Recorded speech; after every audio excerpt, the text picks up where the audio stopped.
Hello, ladies and gentlemen. Thank you for being here. Thank you for your patronage as well. It is Emmanuel Isaiah Smith, your host. And today's date is Saturday, May 16th, 2026. The time being 8:10 p.m. And I am in Miami-Dade County, Florida. The topic of today's lecture is the Stasi, Zersetzung, and Gangstalking, the obvious comparison. And ladies and gentlemen, I tend to do these lectures outdoors. However, today I've chosen to do it inside of a shopping mall. However, there is background noise, and I may have to raise or project my voice in order to get the better of that background noise. So please adjust your volumes accordingly. And thank you for listening. Ladies and gentlemen, it is my great pleasure to bring you this lecture today. The Stasi, Zersetzung, and Gangstalking, the obvious comparison. And the reason that I am especially excited to bring you this lecture is because I found a program, ladies and gentlemen, in the Stasi, Zersetzung that more resembles gang stalking than any other program that I've talked about. And when I say program, I mean government program. So MK Ultra, COINTELPRO, Operation Chaos, all of these programs resemble gang stalking in their own way.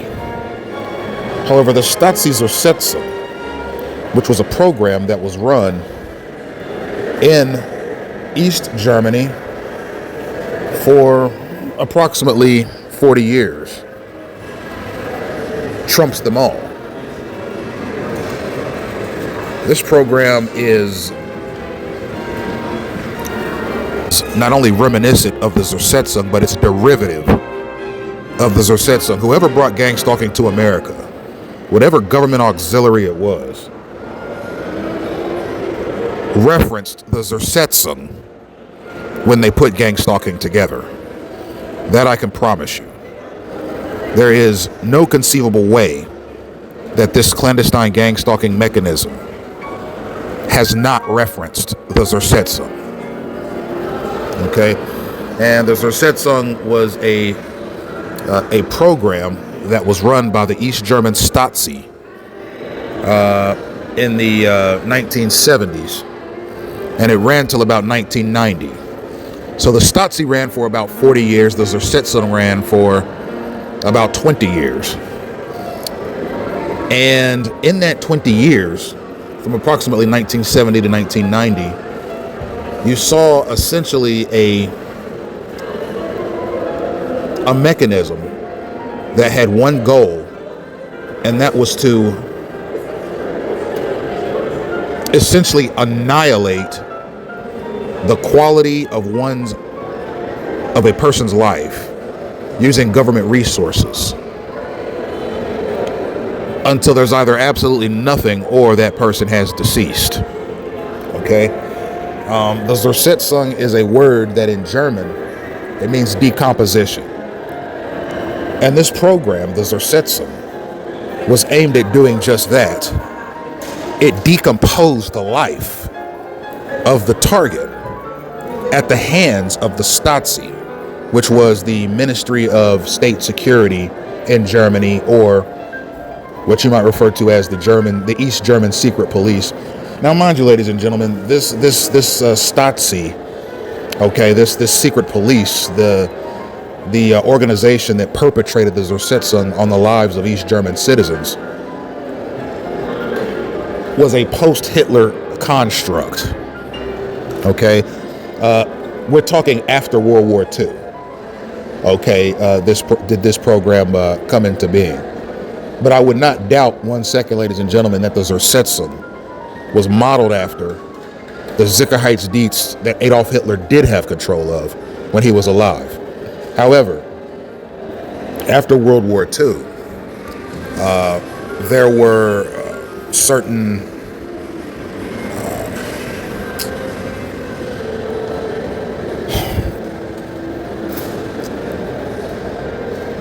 political maneuvers that were made that caused the German state to be divided into two sovereign entities.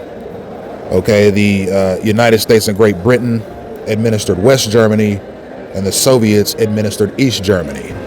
And eventually a wall was built in between East and West Germany to keep East Germans from crossing over into West Germany in order to escape the Soviets' influence. All right, so there's a lot of history there. There's a lot of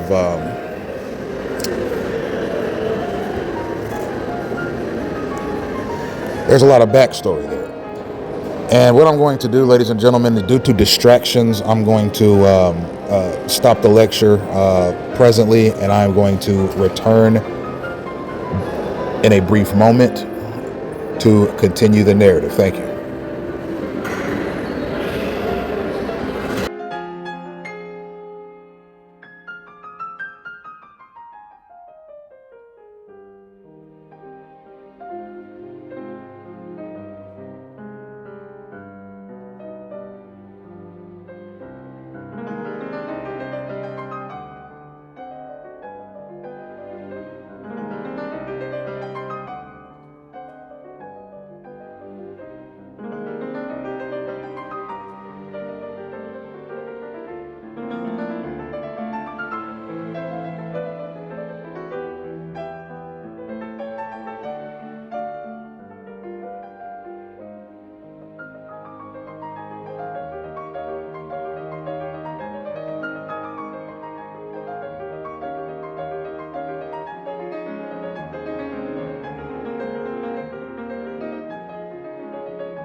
Okay, ladies and gentlemen, we are back.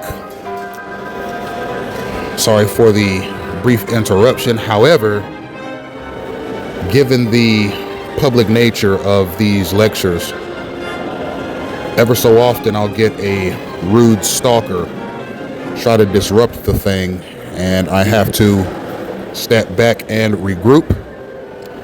But as I was saying, ladies and gentlemen, post-World War II, Nazi Germany was in shambles. Okay, it was in shambles politically, it was in shambles economically. And the only way to stabilize Germany was to annex it. And the United States and Russia were Adolf Hitler's biggest enemies during the war. So when Adolf Hitler passed away towards the war's conclusion, and after the U.S. bombed Dresden, Germany,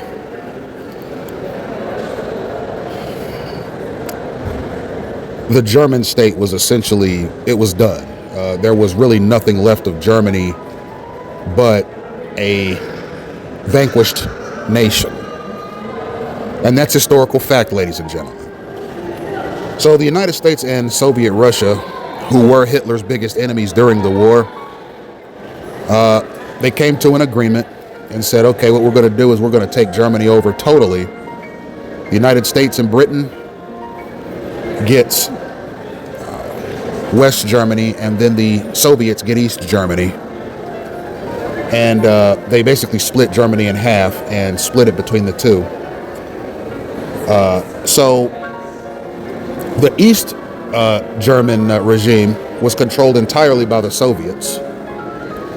And the Zersetzung was the Soviets' way of essentially micromanaging East German affairs and ensuring that it had total and complete control over East Germany, and that includes control of people's political dissidents, their speech, and really their thoughts. I think it's pretty safe to say that the East German Stasi were the world's first thought police. And the reason I say the world's first thought police is because they had more control over the East German mindset than the Third Reich, than Adolf Hitler, than Joseph Goebbels. Okay, the East German Stasi was probably the world's most oppressive, we'll call it police military force, because they weren't just a police auxiliary, they were also a semi-military auxiliary, and they had hundreds of thousands of civilian informants that assisted them in monitoring people's speeches and movements and conversations and reporting back to the East German government, which was controlled by the Soviets, letting them know everything that was going on in East Germany. I mean, really every nook and cranny, every crevice of the East German state with respect to its populace, and really everything that they did normally on a daily basis was reported back to the government of East Germany. And ever so often, the East Germans would come across, the East German regime would come across political dissidents who spoke out against the political atmosphere that the Soviets had imposed on East Germany.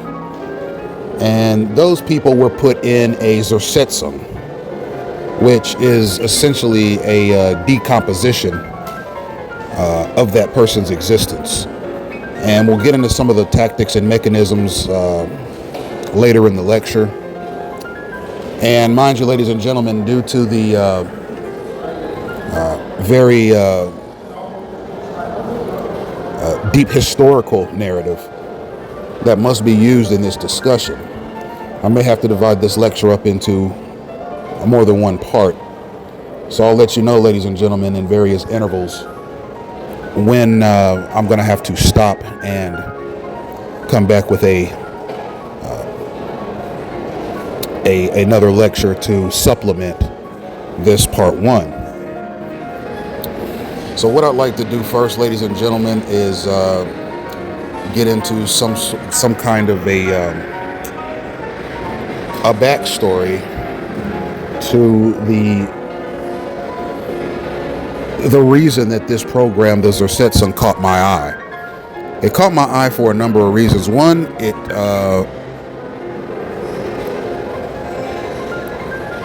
it's state sanctioned. Okay, it wasn't just something that people put together. Okay, the government of East Germany put this thing together with the resources that were afforded to them by the Soviet government, which in those days was one of the most powerful governments in the world. Okay, so its state-sanctioned nature made it interesting. Secondly, its name, okay, the Zersetzung, it's the equivalent of the word decomposition. Okay, a decomposition is what happens when something perishes and begins to rot. So, for example, if you take an orange out of an orange tree, and let's say you throw it out into a field and you leave it there for 7 days, by the time you get back to that orange, it will be in a state of decomposition.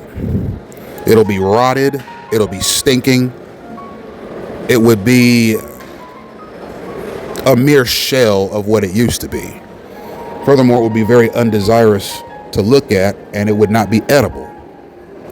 Okay? When a living thing decomposes, it's basically what happens to that living thing after it has ceased to continue living. Now keep in mind, ladies and gentlemen, an orange is a living thing. Okay? It has a life cycle, just as trees and other vegetation have life cycles. It draws nourishment from the tree, and it has the capacity to reproduce, okay, with its seeds. So it's a living thing. However, when that thing ceases to live,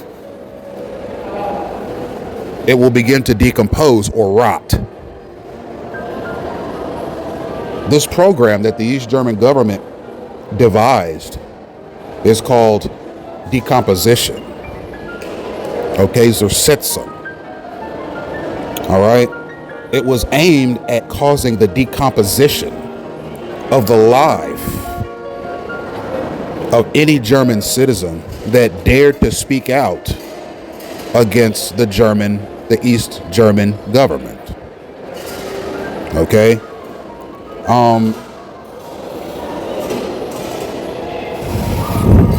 So its very name, Zersetzung, should give you, the listener, some idea of what the program's end goal was. It was the decomposition of a person, particularly one who was believed to be an enemy of East Germany, particularly through political dissent or patriotic dissent, or actions that the East German government deemed as disruptive. And this decomposition that was initiated against the life of the East German people is a mirror image of the kinds of things you see in gang-stalking campaigns. And ladies and gentlemen, mind you, when you talk about gang-stalking campaigns, when you talk about their destructive elements, it's essentially formed in the mold of the East German Zersetzung. Now,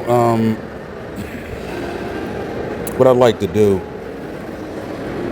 is give you an academic backstory as to what the state of Germany was during these times, and I've pulled from a Google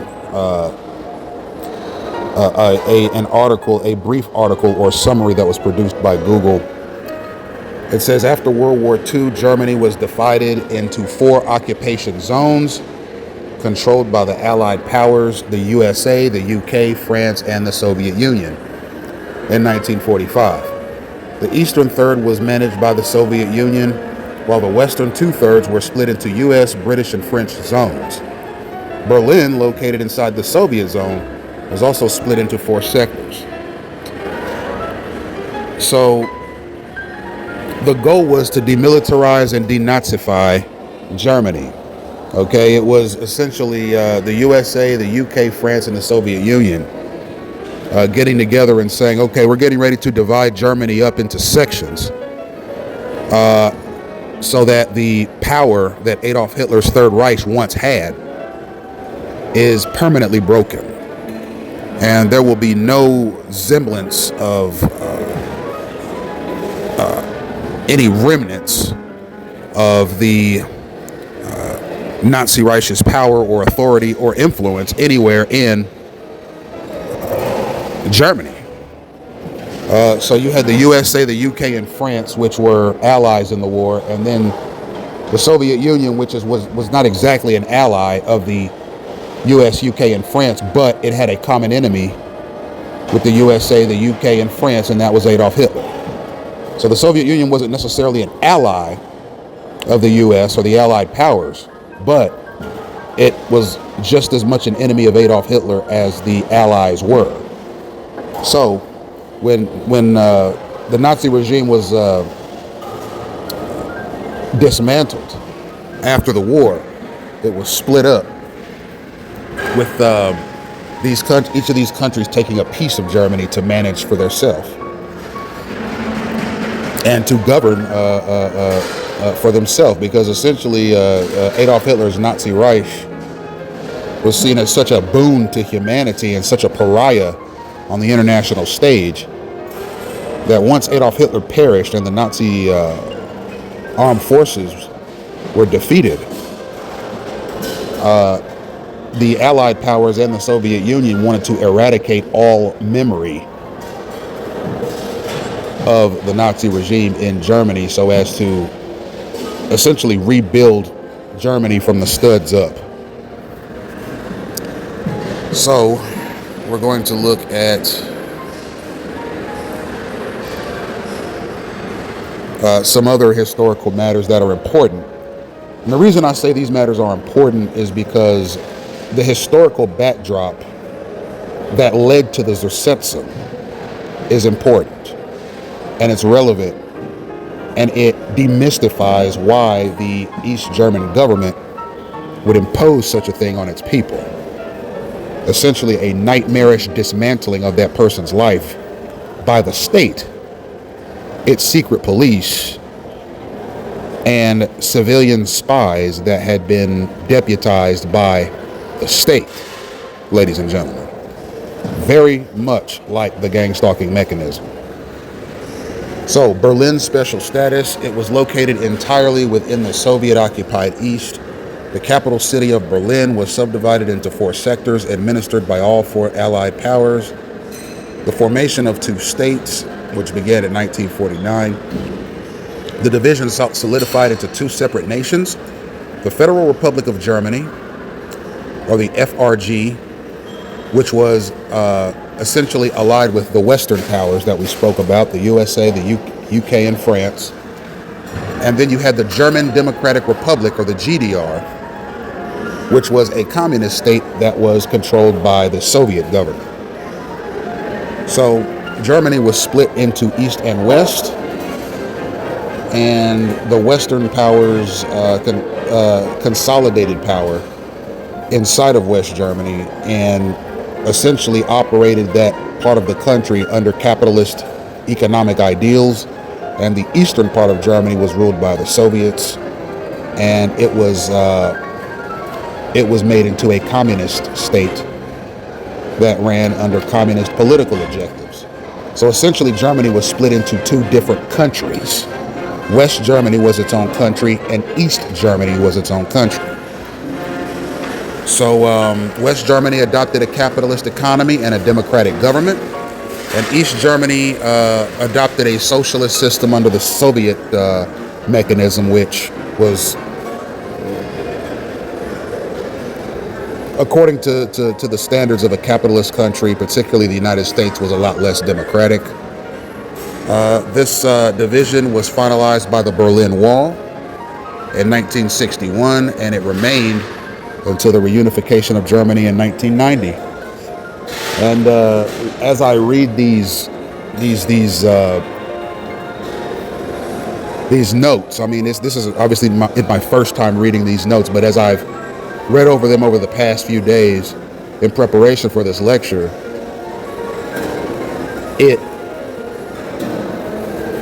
it just strikes me as fascinating that the country that we know as Germany has only been sovereign and unified for 36 years. And it goes to show how deleterious the actions of the Nazi regime was to the prosperity of Germany as a country. Adolf Hitler essentially made the world an enemy. Adolf Hitler essentially made all of Europe an enemy. And he just didn't have the resources to conquer the European world the way he wanted to. And he made very poor military decisions that led to the dismantling of his army by the Soviets on the Eastern Front. And then the U.S. closed in, and that was pretty much the end of things for the Nazi regime. So this was a very trying time, for Germany. And mind you, ladies and gentlemen, East Germany was the part of Germany that utilized the Zersetzung, or what we might call the East German Gangstalking mechanism, which was aimed at the decomposition, the silent, covert, clandestine, and hidden decomposition of the life of political dissidents and just anyone that the East German government saw as undesirable, okay, due to the word of mouth and other spying mechanisms that were used throughout East Germany to locate such persons and to determine who in East Germany was a desirable citizen and who in East Germany was an undesirable citizen. The ones that were marked as undesirable and subversive, they got thrown into the Zersetzung. And we'll talk about the exact ways that this program, the Zersetzung, deteriorated the lives of its targets from the inside out. I mean, a person's life was literally a person's life literally imploded, having been placed in the Zersetzung program. So we're going to look at a little more backstory, ladies and gentlemen. The Berlin Wall. This is a history.com summarization of those matters. The Berlin Wall was erected by East Germany on August 13th, 1961, to halt a massive brain drain of citizens fleeing Soviet-controlled East Germany for democratic West Berlin. Over 3.5 million people had escaped by 1961, prompting the communist regime to build a guarded concrete barrier around West Berlin.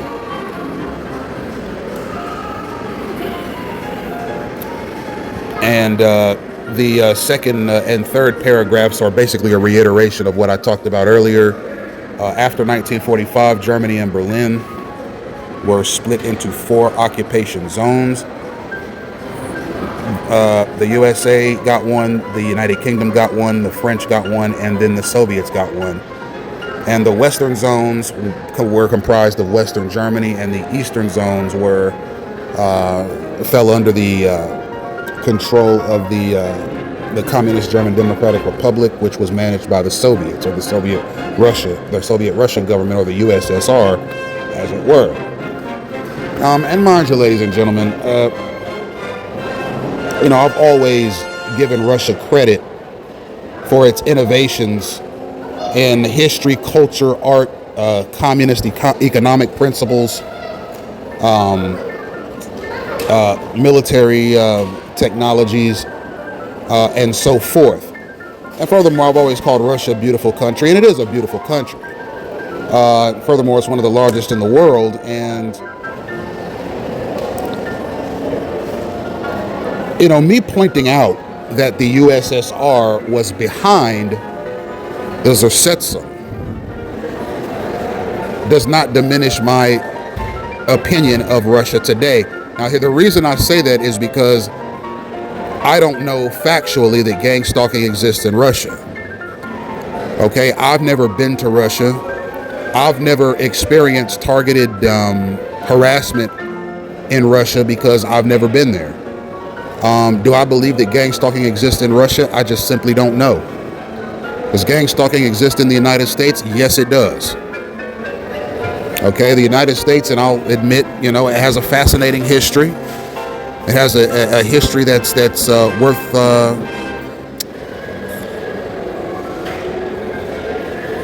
worth reading. And its progression from the 1700s to today, particularly a 250-year history, it's a fascinating topic. It really is. But this gang stalking thing threatens to diminish the historical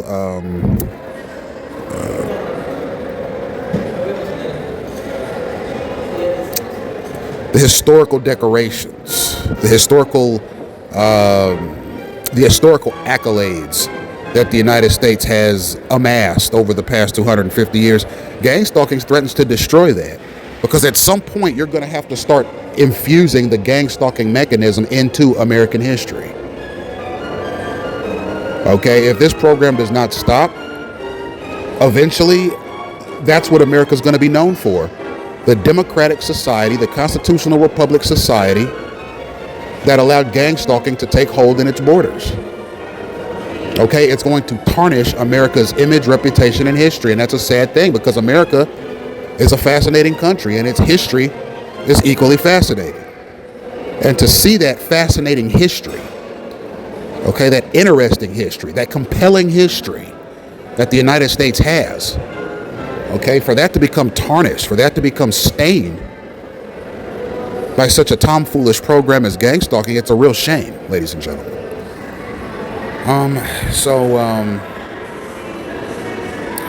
There was a border wall between East and West Germany to keep East Germans from leaving. You see, the eastern half of Germany was controlled by the Soviets, and a lot of East German people saw that regime as oppressive. They felt like the standard of living in East Germany was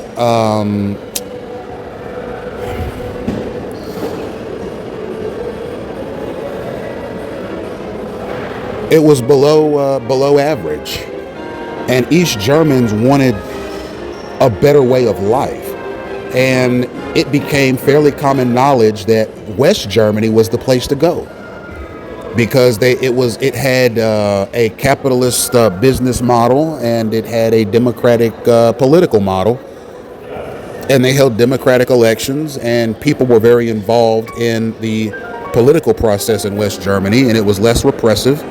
It was less oppressive, and the western part of Germany gave its citizens a higher quality of living, a better standard of living, a higher quality of life, and more power in the political process. And people fled East Germany so that they could be West Germans, you see? So fleeing from East Germany to West Germany was the same as moving to another country. Defection is what we're talking about, ladies and gentlemen. East Germans fled to West Germany for a better quality of living and for more say in the political process. So in effect, the people residing in East Germany who became disenfranchised with the Soviet communist political model fled East Germany into West Germany so that they could be under the free market capitalist and democratic political model that was overseen by the US, the UK, and France, you see. So they were fleeing Russian rule, or fleeing Soviet rule in the East, to become citizens of Western Germany and increase their standard of living dramatically, typically. And I mean, it's just sort of a reminder of how in the 1960s in particular, how politics was approached by different parts of the world. I mean, you have this country in Germany that was split into 4 sections and then divided into East and West.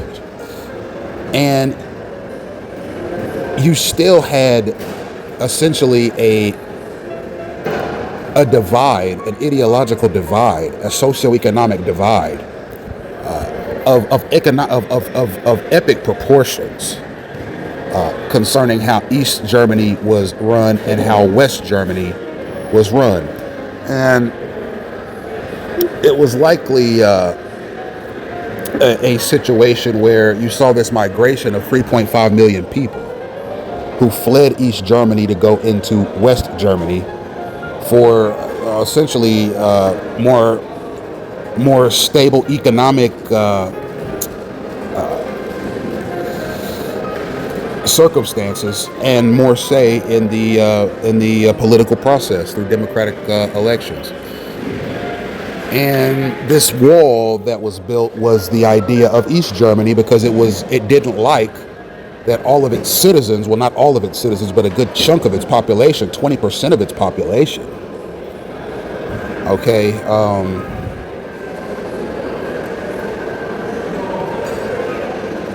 fled East Germany to go to West Germany. That was not only embarrassing, but it was troubling to the East German government, because, you know, that's 3.5 million people that can't contribute to the labor force in the country or the country's military or its police. You see, so that 3.5 million people that left East Germany for West Germany, that's 3.5 million potential assets that fled. So the East German government,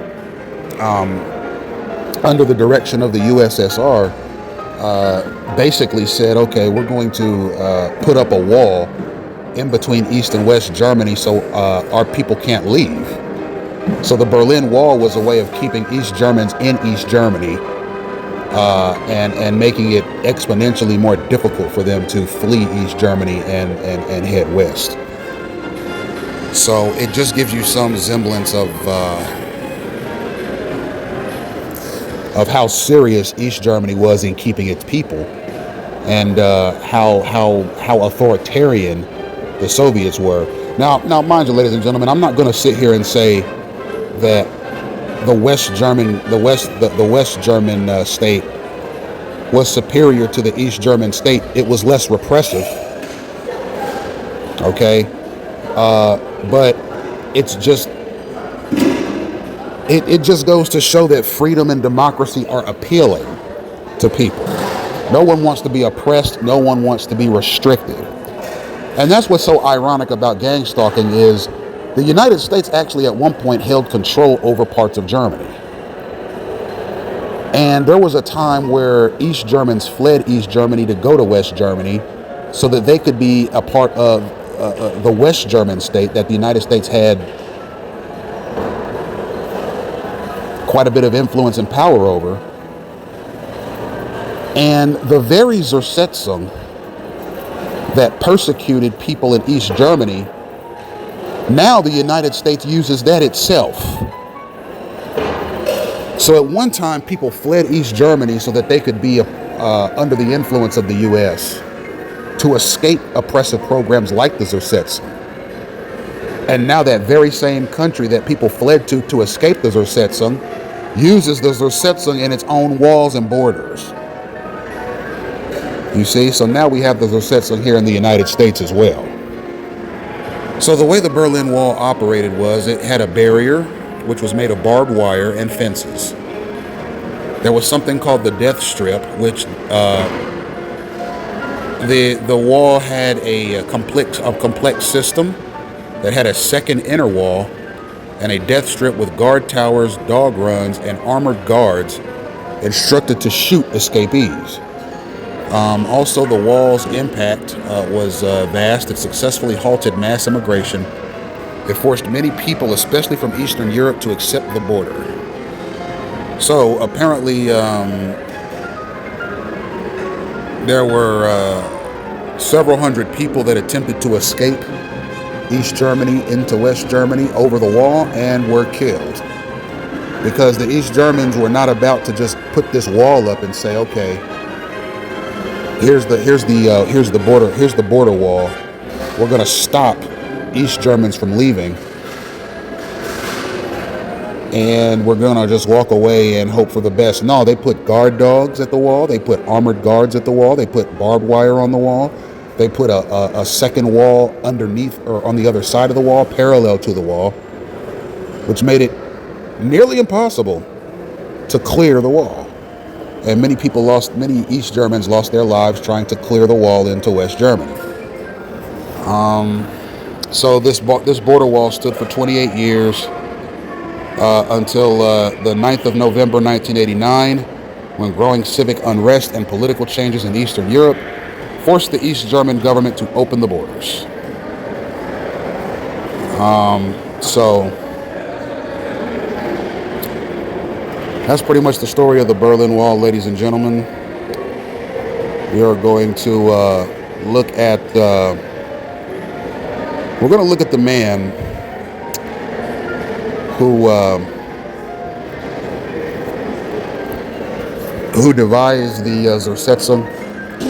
Now, mind you, ladies and gentlemen, I've said in previous lectures that Adolf Hitler ran programs similar to Gangstalking to sort of covertly destroy the lives of political dissidents or people that he thought were hostile to Germany or its political objectives.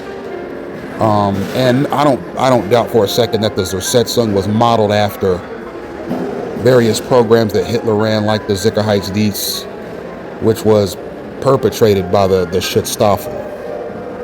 This program, the Zersetzung, had roots in various Nazi and Third Reich programs that were similar, but it also had roots in programs that were run by Joseph Stalin. It was kind of like a merger of the Sicherheitsdienst and the activities of the People's Commissariat of Internal Affairs, which was a auxiliary of the Soviet Army, and they had similar mechanisms that they used on political dissidents and political subversives that used deputized civilian spies and actors to essentially disrupt and subvert the lives of these people clandestinely and without warning, very similarly to how targeted individuals here in the United States are disrupted and subverted on a systematic basis by civilian spies and actors.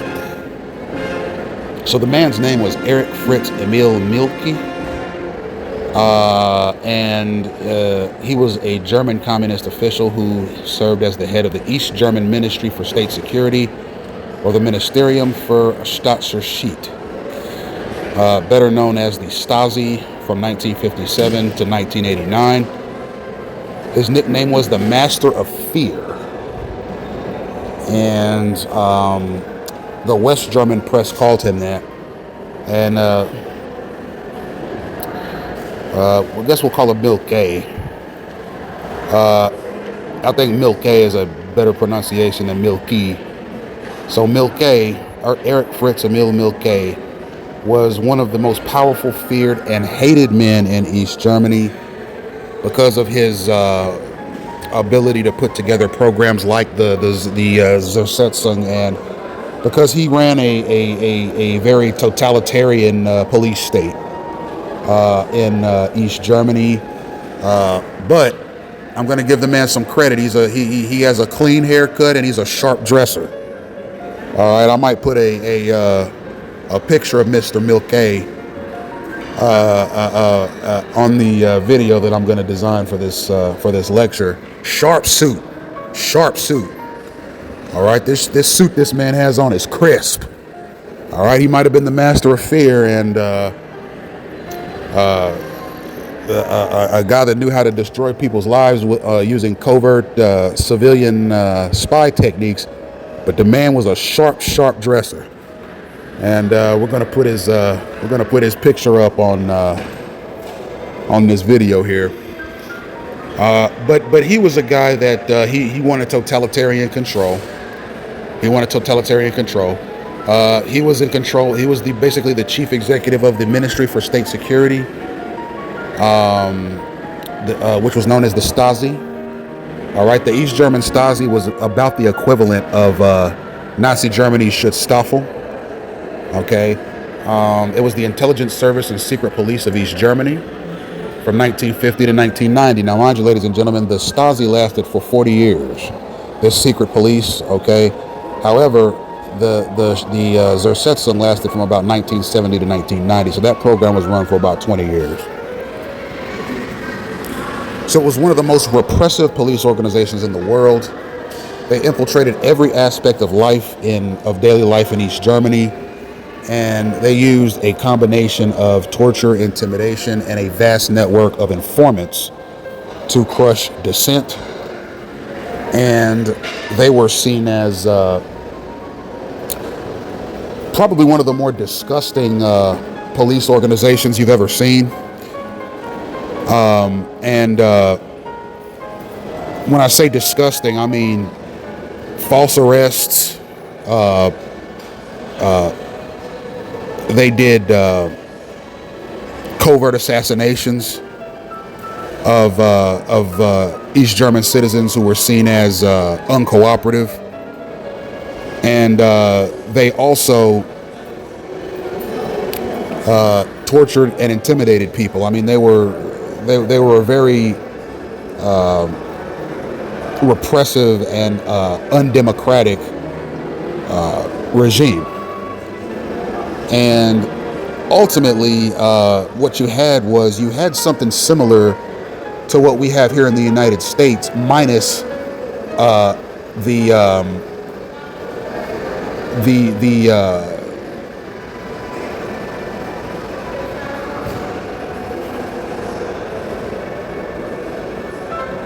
I guess the luxury of knowing who exactly is behind it. So, for example, they had similar programs to Gangstalking in East Germany. They had the Zersetzung, right? It was controlled by the Stasi. At least the people of East Germany knew that the Stasi was the one oppressing them. The Stasi had the guts to show their face to the East German people. Here in the United States, the people that are behind Gangstalking are too weaselly and a coward to show their face. Okay, when they ran these programs in East Germany, the Stasi, yeah, they were rough, they were tough, they were totally unethical in how they went about things, but people knew that the Stasi was the one terrorizing them. Here in the United States, you're not going to get that. You're not going to get the same luxury of being able to look in the face of the two-timing domestic terrorists that perpetrate gangstalking against people.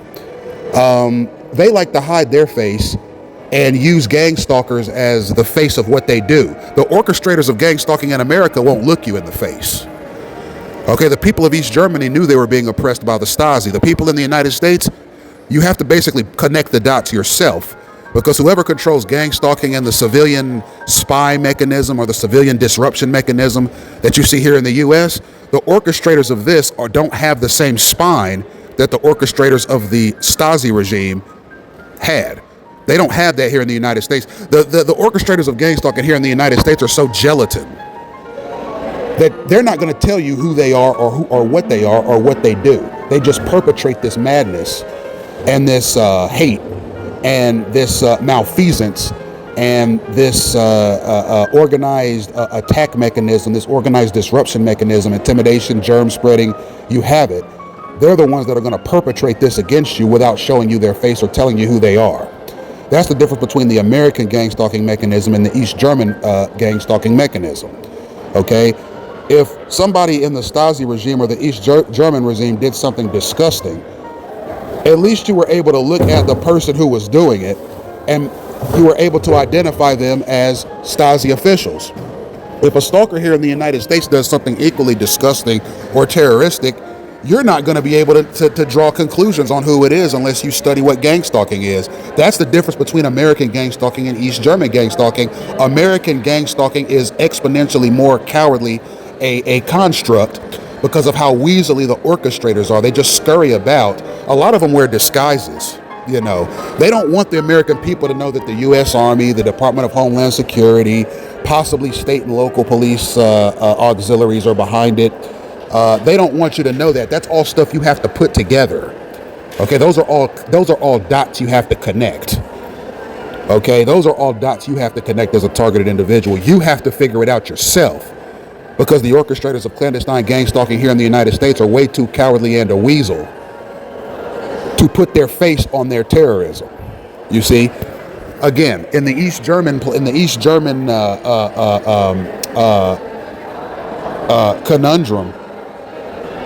the Stasi was the Stasi. People knew that the Stasi was a repressive, harsh, and totalitarian regime, but at least the people of East Germany knew it was the Stasi. Right? The Stasi did not hide their oppressive civil order mechanisms. The United States does hide its repressive civil order mechanisms. It hides them, and it hides them in a way that is just so slippery and cowardly that it would disgust a normal person. And I'm not just talking about any person that experiences clandestine gang stalking. I'm talking about any person, period. I mean, it's not really a thing where you look at it and you admire it, like, wow, look how organized it is, or look how effective it is, or look at how well run it is.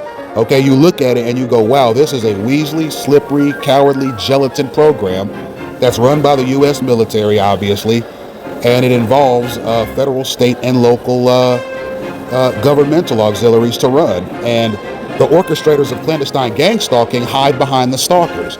All you see is the stalkers. You don't see the people pulling the strings, because they're too damn a weasel and a cowardly piece of jellyfish to do anything but stand behind a curtain or a wall somewhere and basically pull the strings of what is obviously domestic terrorism and biological terrorism against U.S. citizens.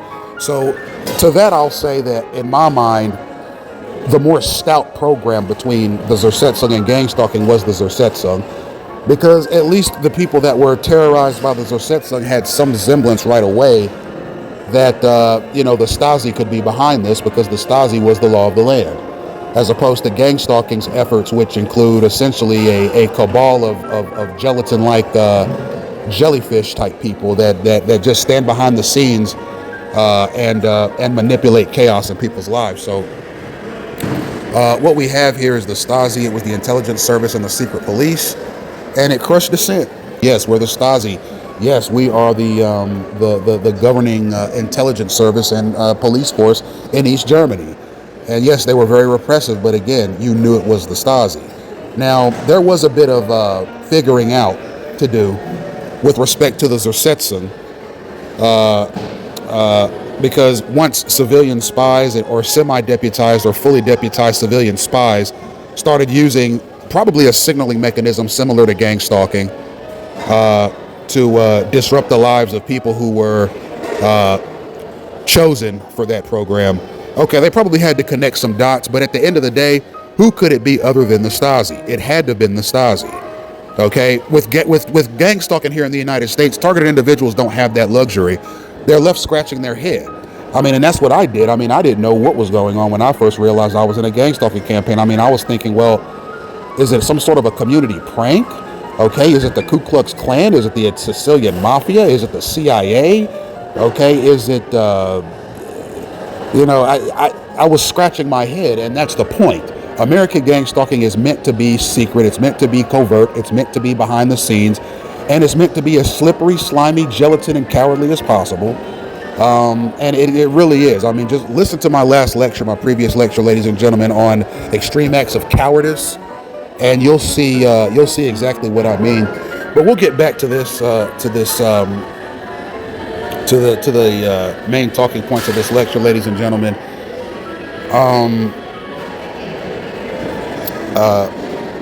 It was essentially a nightmare scenario for people who got stuck in that program. And it's kind of ironic that all of these years later,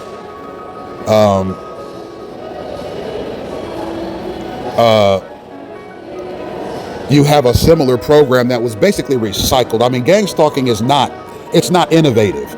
Okay, it's supposed to sort of instill sort of a shock and awe mechanism in the life of the target, in the mind of the target. It's supposed to instill some kind of a shock and awe mechanism, right? It's nothing to be amazed at, ladies and gentlemen. You have millions of citizens, probably my thinking is you have 50 million US citizens who have been mobilized by the state. Okay, this is not something the people put together. Okay, the average person is not knowledgeable in military strategic formations, signaling mechanisms, verbal commands, vehicular patrols, and the various disruption and manipulation tactics that are present in a gang stalking campaign. The average U.S. citizen has no knowledge of these things. It's obvious the U.S. Armed Services has something to do with that. And don't be offended, ladies and gentlemen. The U.S. Armed Services in this country has a long track record of using dangerous and even murderous programs against the United States citizens of this country. Look at MK Ultra. Okay, look at organized bacteria spreading. Look at some of the forced human experimentation mechanisms that the U.S. Armed Services in this country has used over the past 75 years in this country.